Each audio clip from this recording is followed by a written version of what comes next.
नमस्कार। फर्स्ट बिहार झारखंड में आपका स्वागत है। मैं राहुल ओझा आपके साथ। बिहार विधानसभा चुनाव खत्म होने के बाद से जो चुनावी परिणाम आए हैं, इसको लेकर के जो समीक्षा है वो बीजेपी शुरू कर चुकी है। बीजेपी के प्रदेश अध्यक्ष संजय जायसवाल ने इसकी जो शुरुआत है वो बक्सर जिले से की है। और बक्सर की अगर बात करें तो बक्सर में बीजेपी का सुपड़ा साफ हो गया। बक्सर की जो 4 विधानसभा सीटें हैं वहाँ पर बीजेपी को किसी भी एक भी सीट पर जो जीत है वो दर्ज नहीं हुई। और इन तमाम चीज़ों की समीक्षा के लिए बक्सर पहुंचे हैं। और जब बातचीत कर रहे थे अपने कार्यकर्ताओं नेताओं के साथ, तो वहाँ पर एक वाकया सामने आया जहाँ संजय जायसवाल जो हैं वो भड़क उठे। उसकी तस्वीर निकल कर सामने आई है। जिले में हार की समीक्षा करने पहुंचे बीजेपी प्रदेश अध्यक्ष डॉक्टर संजय जायसवाल पार्टी के नेताओं के साथ यहां बैठक कर रहे थे। बैठक में संजय जायसवाल ने जिले के नेताओं और कार्यकर्ताओं से यह सवाल पूछा कि बिहार में किसकी जीत हुई है। बीजेपी प्रदेश अध्यक्ष के सवाल के जवाब में जिले के एक नेता ने यह कह डाला, यहां महागठबंधन की जीत हुई है। तब संजय जायसवाल अपने पार्टी के नेताओं और कार्यकर्ताओं को समझाने लगे, भले ही विधायक कोई भी जीता हो, लेकिन बिहार में उनकी ही गठबंधन की सरकार है। भारतीय जनता पार्टी सत्ता में है और हार से मनोबल गिराने की जरूरत नहीं है। और बीच में ही वो भड़क उठे। बीजेपी प्रदेश अध्यक्ष ने साफ तौर पर कहा कि जिले में किन वजहों से हार हुई, यहां के जिला अध्यक्ष समझे।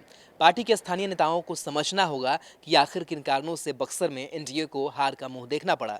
संजय जायसवाल जब यह बातें कर रहे थे, उस वक्त भी कुछ नेताओं की टोका टिप्पणी लगातार जारी रही। आखिरकार बीजेपी प्रदेश अध्यक्ष का धैर्य टूटा, भड़के और उन्होंने कहा, यहां तक कह डाला कि आप अपनी भाषणबाजी मेरे जगह पर आकर कर लीजिए और मैं ही आपको सुन लेता हूं।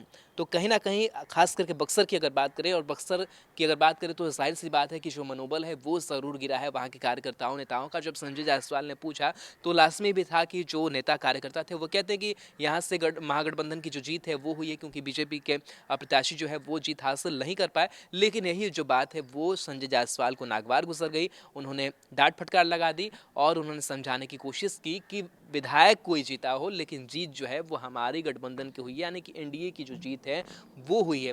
लेकिन संजय जायसवाल ये समझने की कोशिश नहीं कर रहे थे कि वो समीक्षा करने के लिए गए हैं, तो समीक्षा करने के दौरान आखिर किस वजह से बीजेपी के प्रत्याशी हारे, इस पर बातचीत करने के बजाय वो कार्यकर्ताओं नेताओं पर ही भड़क उठे। और जो तस्वीरें निकल करके सामने आई है वो तस्वीर हम आपको दिखा रहे हैं। जब मंच पर मौजूद हैं संजय जायसवाल, संबोधित कर रहे हैं अपने कार्यकर्ताओं नेताओं को। बहरहाल आगे और भी कई जगहों पर जाएंगे जहां पर चुनावी परिणाम की जो समीक्षा है वो की जाएगी। जिलाध्यक्ष से मुलाकात करेंगे और कार्यकर्ताओं नेताओं से मुलाकात करेंगे कि किस तरीके से किस विधानसभा सीट पर क्या परफॉर्मेंस रहा है और उसका जो एक बातचीत का स्वरूप है वो तय किया जाएगा।